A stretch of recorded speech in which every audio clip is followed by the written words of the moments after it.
Hi, and welcome to yet another edition of Ask Miss Judes. You know my style, so I hope you are keeping well, taking good care of yourself and those you love, and enjoying life as God gives it. Thanks as always for sharing the videos, for sending your comments, and for sending those emails that make me think even more on what I'm going to share with you. So thank you. I really appreciate you. Please keep the engagement going in our community. Today, I wanted to just talk briefly on what I have captioned how to make the most of experiences. Initially, I thought how to make the most of remarkable experiences, but then I felt maybe people will feel, oh, my experiences are not remarkable. So let's take out the remarkable. The value of experience or how to make the most of experiences. I said this because recently I have been led to meet people, situations, and experiences that compelled me to reflect on my own life's experiences, to be purposeful on what I did with those experiences and how they helped to shape and sometimes guide the decisions that I make. So I hope this will be of value to you. And as always, I hope that you will also feel free to share yours. And as usual with my style, I will be sharing from my own experiences. By no means, this does not cover all of what I would like to say or all of what you might even want to hear. But I'm hoping that with the few examples I'll give, it will encourage you to also reflect on your own experiences. So the first one I want to share is the experience with my health. Of course, it was protracted, more than a decade, and how I navigated all of those with the support of my amazing husband and my awesome children. And I believe I am the most blessed person in the world. I come from the best family. My mother, my siblings, everyone stood by me. And I could look back now and say, one way that one can make the most of the experience is to look back at the support systems that I got so that when I'm in a difficult situation next time, I know that I can go back to that support system. I can also be the support system for somebody else. And I'm going to share the three experiences and then I'm going to say what to do with them. The second one I want to share was an experience I had a few years back. We were already in Canada and I went back to Jamaica to try and sell my car. It was in a situation where a buyer offered, but then he wanted to take the car for a drive. It was a brand new car. I was 1.5 years old at the time. And for some reason, in my spirit, I was very unsettled. I didn't feel comfortable to go with that young man to go and test drive the car. There was just something in my spirit that didn't quite work well. And I sat there confused, anxious all at once. And I thought, I really don't want to sell the car. And this person has offered, but my spirit didn't feel right. As God will have it, we had a very, very, very special senior friend, family friend at the time, and I'd gone to see him earlier. I had told him I wanted to sell the car. So as I was there contemplating what to do, 'cause I didn't want to say to the guy, I don't feel comfortable going with the test drive. He wanted to test drive the car before he would buy it. And this guy turned up, our uncle. Uncle Monier was what my daughter used to call him.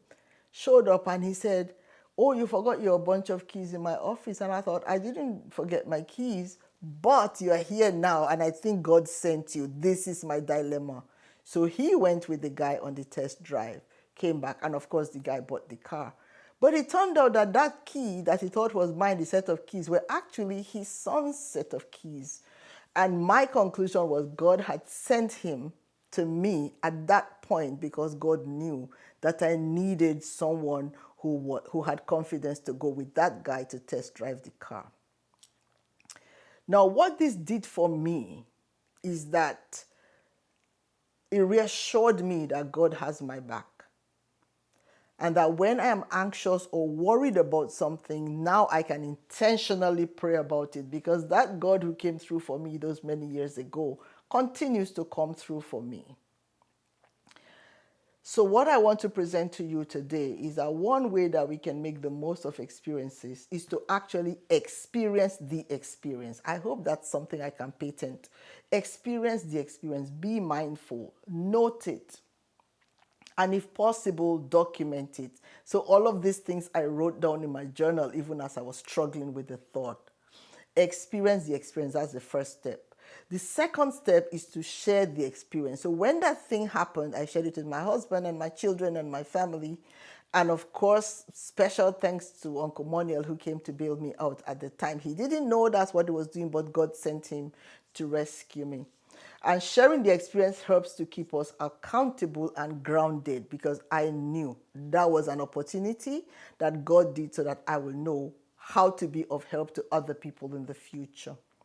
The third step would be to recall the experience. So when I'm in similar situations of challenge, I will recall that, yes, previously when I was here, this happened, God came through, a solution was provided, all those kinds of things. So recalling the experience when situations warrant it helped to build faith and confidence that we will be fine.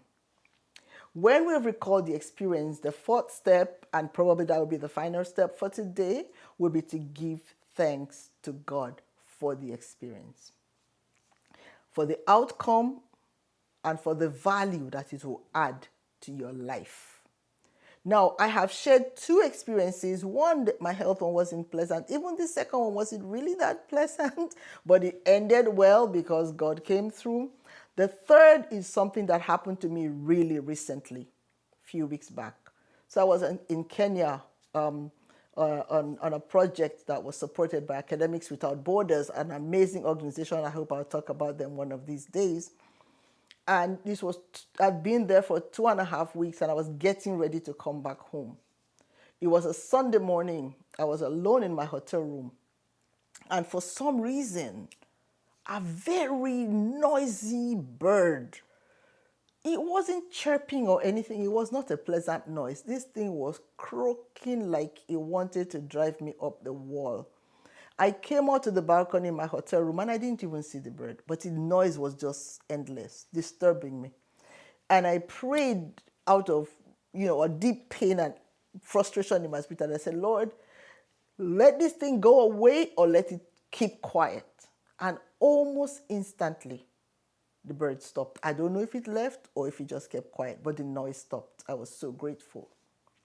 Later that evening, I went to dinner, and at the restaurant in the hotel, I probably maybe took like 3 or 4 mouthfuls, and I felt really sick. I don't know if you know that kind of sickness, like in the pit of your stomach, you feel like you're going to die. It felt like something was just taking the life out of my body, and I was struggling. I was alone. One of the waiters came and asked, and I said, I'm not feeling so good. I don't know what it is. I don't know if it's the food. I just don't know what it is, but I was not feeling good. And just as fear was kicking in, because I thought, oh, I'm away from home. I've even left the colleagues that I worked with at the university. I was alone in a hotel waiting to go back to Canada. And fear was just about to kick in, and something said, remember the bird this afternoon. You prayed and God answered. Why don't you pray now? And by the grace of God, I'm grateful for that reminder, because I prayed and God saw me through. So when I say experience the experience, share the experience, recall the experience in times of difficulty, and give thanks. These are the 4 things that have kept me grounded in how I work through experiences. Yours may be different. I want to invite you to share. What do you do with the experiences that you have? How has it fed you going forward? As always, please like, share, and subscribe. Keep those comments coming in. And if you'd rather send an email, please do so to askmissjudes@gmail.com. So that's askmzjudz@gmail.com. Look forward to coming your way again really soon. Take care. All the best for now. Bye.